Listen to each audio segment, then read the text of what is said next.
Hey everyone, it's Victoria, and today I'd like to talk about the difference between cults and communities and the good stuff about it and the ugly stuff about it. So, I'm not going to name every fact about it, but I'm definitely going to bring up a lot of stuff that might help you or help someone that you know that's maybe stuck in something. A lot of people that are stuck in a cult don't know they're in a cult, and they believe in what they believe in, and it's very hard to pull them out of that quicksand. So there's definitely persuasive techniques, and there are definitely things that maybe you could look into for persuasive techniques that you can get them out of that cult. But cults could be very dangerous because in a cult, there are leaders in cults, and people proclaim themselves the leader of a cult because, you know, they're believable. They're very, very good at convincing people. They will take vulnerable people and they will convince them that what they have for them is better than what they have now. So usually the vulnerable people are down and out and they are just lost. So it's very easy to get somebody who's vulnerable to listen to you. And we all have vulnerable moments, so you know, a cult leader is very, very good at persuading someone and finding someone who is vulnerable for the most part and finding them when they are weak. And, you know, you could look at all these cartoons and you could see like the people that the cartoons that, you know, in a really descriptive way, how they convince and lure in the vulnerable puppy, you know what I mean, let's say. So anyway, my point is that a cult is very dangerous because it's really just you contributing mostly money and your time to this cult. And cult leaders, the people at the top of the pyramid, make the money, and the ones at the bottom think that they're doing something for a good cause. Now, this good cause could be good in some ways, but is it going to compromise your life and your family's life? Ask yourself that. And cults are very dangerous because when it does come to money, that's very, very scary because they're giving their money to something that they believe in because they think they're helping out the cult. But meanwhile, the cult leaders are laughing all the way to the bank, and they're using you as a pawn for them to make money. And this is usually a pyramid scheme, and I call it a scam because the person at the top is making the most money. And you guys are just helping. People down below are the ones, you know, helping the army. Napoleon used to trick people into thinking that they needed to help him because he would put God into it. He would put the fear of God and say, God is going to get you if you don't help me. You notice a lot of people that become very religious in religious groups. And I say cults in this instance because there are communities and they really do good things for each other in religious communities that do come together, like, you know, in a good way. But there are religious groups that are like cults because this one's tricky. But the fear is about God. Now, the leader could believe in that too. So in religious ones, that could be a little bit tricky. And you see a lot of people that were addicted to drugs go towards cults. They have addictive personalities. Usually a cult is a very quick brainwash. It's like they just go in full force. They go from one to the other. It's like in one addiction to another. They have to be involved in something. They have to have a purpose or feeling.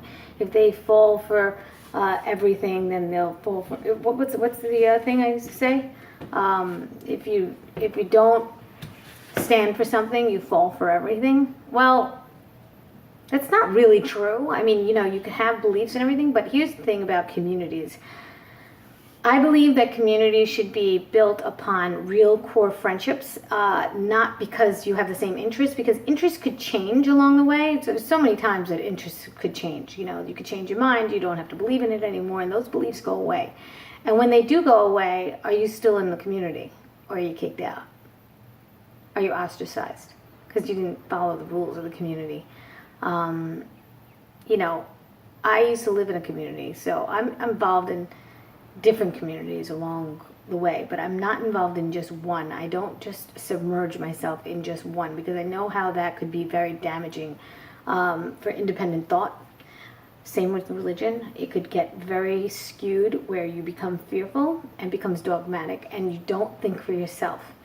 And that could be very dangerous. Not saying that your thoughts are great and your thoughts are the better ones, but I'm just saying that you don't get to think for yourself because you're too busy thinking like everybody else. And if you think differently or more independently from them, you're strange and you're not exactly accepted in the group anymore. So that can be dangerous and damaging. And I feel like living away from community for a really long time, the one that I grew up with, I discovered things about myself that I really love and that I will not compromise anymore. And I couldn't have done that if I was stuck in a community.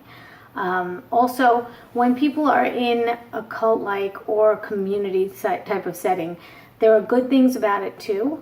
But when I say to build friendship, really core friendships, and make that your community, and make it a small one. It doesn't have to be a big, large community, because not everybody's going to be your friend in a community. There's a lot of drama that happens in communities. When you have those little core friendship ones, those are the ones that last, and you're going to want to do things for people anyway. If you have neighbors that you like, I'm not saying you like all your neighbors, but if there are neighbors that you like, you will do things for them, and they'll do things for you if you needed them.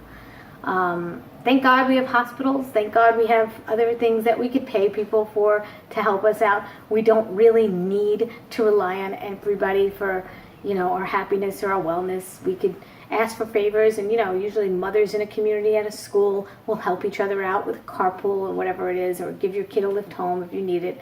You could build a community like that, but you don't have to be that involved. There's soccer communities, there are horseback riding communities. You have all these communities that you can be involved in, but when it gets out of hand, when it gets to be too much, it's just too much. It does take away from your life. When that becomes your only focus, and then you stop thinking about your family, and you start getting too involved in that community, that's when things get crazy. So I think balance is key. Doing anything extreme is crazy to me. Whenever I find myself off balance and doing something a little bit extremely, I dial back. I dial it back and I observe it. So spending time with yourself alone is a very, very healthy thing to do. It's also very healthy to be social. We are social beings. But when it gets too much and you lose yourself, that's where it becomes a problem, in my opinion. Even when you see yourself at a party and you are just like bombarded with a lot of people and different things and different conversations, you could also skew your own way of thinking because, you want to be accepted. Well, keep your core reasons. Keep you. Keep yourself as you. Keep doing you. And don't worry about what people think. And the way to do that is to not get too involved in a community and really be careful about a cult. Cults are very dangerous. If you have to give money to something, ask yourself, if you do have to do that, then ask yourself this question: is it legitimate? Is it something that's going to give me a return in the end? If you're not getting a return at the end of that money being donated, or like, you could donate to a community and a good cause, that's something completely different. I am not saying that at all. But if you're not getting a return on a cult donation, then think about that, okay? Where's that money going exactly? And who's it going to? All right, enough about that. Hope you got something out of this. Take care, everyone.